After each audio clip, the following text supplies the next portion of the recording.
오늘 새해 첫날부터 아침부터 정말 깜짝 놀라셨을 것 같습니다.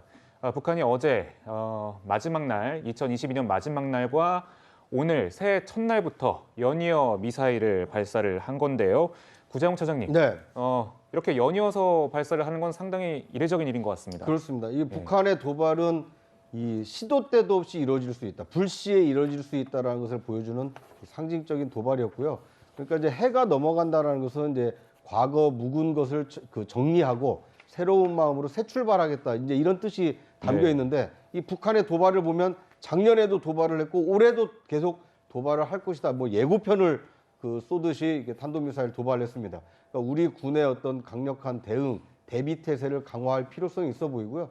이제 북한의 도발에 대해서는 두 가지 대응책이 있다고 봅니다. 일단 그 도발에 대해서 응징할 수 있는 강력한 억제력을 확보하는 것이 첫 번째고요. 네. 두 번째는 이 억제력을 넘어서 어떻게 하면 이 도발하지 않도록 그 대화와 어떤 다른 모멘텀을 만들 것이냐, 이런 외교적인 노력도 함께 할 필요가 있는데, 오늘 대통령 신년사에서 보면 이제 북한 문제에 대해서는 특별한 언급은 없으셨거든요. 아직 북한과 대화할 때 또는 한반도 평화를 논할 때가 아니다. 북한의 도발이 이러고 있는 상황에서 우리의 강력한 억제력을 먼저 하고 나중에 좀 기회와 상황을 봐서 이 북한 또는 한반도 정세 관리에 나설 것이다, 뭐 이렇게 예상해 볼 수 있을 것 같습니다.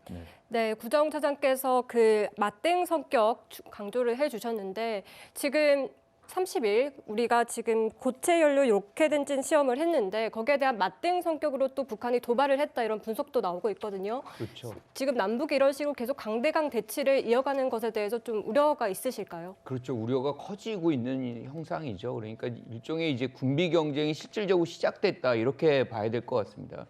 북한이 지금 무인 드론기죠. 드론기를 5개를 이제 우리 침범을 시키고, 거기에 대해서 윤석열 대통령이 뭐 한 대당 우리가 2~3개 보내라, 뭐 이런 얘기, 그리고 전쟁을 준비하라, 뭐 이런 얘기들이 이어가고, 그 과정에서 또다시 이제 북한이 지금 탄도미사일, 본인들은 탄도미사일이라고 얘기하지 않아요. 지금 600mm짜리 방사포라고 얘기하거든요. 그래서 근데 이제 새벽에 1월 1일 날 새벽에 아침에 또 쏟다는 거는 올 한 해도 계속해서 쏠 의지를 지금 보여주고 있는 것이죠. 그러면 우리가 또 가만히 있을 수 있나요? 여기서 또 이에 대응하는 또 노력들을 하게 되거든요.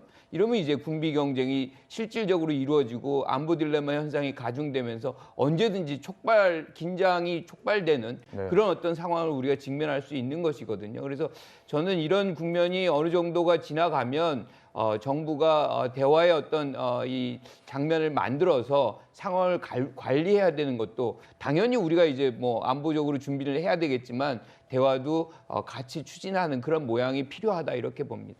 네, 그런 와중에 북한이 지난해 12월 26일부터 엿새 동안 이 전원회의, 노동당 중앙위원회 8기 6차 전원회의에서 결정된 내용을 보도를 했습니다. 지금 화면에 보고 계신 내용인데요. 여기서 김정은 국무위원장 핵탄 보유량 기하급수적으로 늘려야, 이렇게 발언을 했습니다.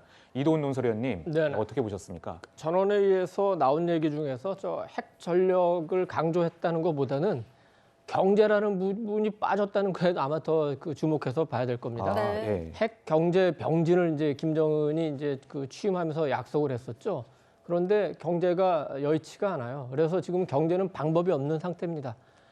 지금 미국의 경제 제재, 국제사회의 경제 제재로 경제를 더 이끌어 나갈 수가 없어요. 그래서 경제가 거의 무너지는 상황이고, 어떻게 보면 중국의 지원으로 간신히 버티는 상황. 그렇기 때문에 어떻게든 미국과의 협상을 앞당기기 위해서 연말 연시에 이렇게 지금 도발을 계속하고 있는데, 저런 도발이 지금 이제 주는 메시지는 미국이 직접 협상을 하지 않으니까 한국과 일본을 협박해서 미국을 대화의 장으로 끌어들이겠다, 이런 전략인 것 같은데, 그 전략이 통할 수가 없죠. 아무리 협박한다고 우리가 저 협박에 넘어가겠습니까? 아니면 일본이 북한의 협박에 넘어갈 수 있겠습니까? 지금 북한의 대외 정책은 완전히 방향을 잘못 잡았어요. 한국과 일본은 북한이 협박할 수 있는 상대도 아니고 협박당하지도 않을 거고, 그런다고 미국이 북한과 협상하지도 않습니다. 그렇기 때문에 핵과 미사일 개발을 중단하고 향후 이걸 어떻게 없앨 수 있는지 그 부분에 대한 협상을 해야만 북한은 국제사회로 나올 수 있고 체제라도 아마 유지하게 될 겁니다. 네, 변호사님 지금 북한은 남조선의 명백한 적이다 이렇게까지 규정을 했거든요. 이런 상황에서 대화와 협상이 정말 가능할까요?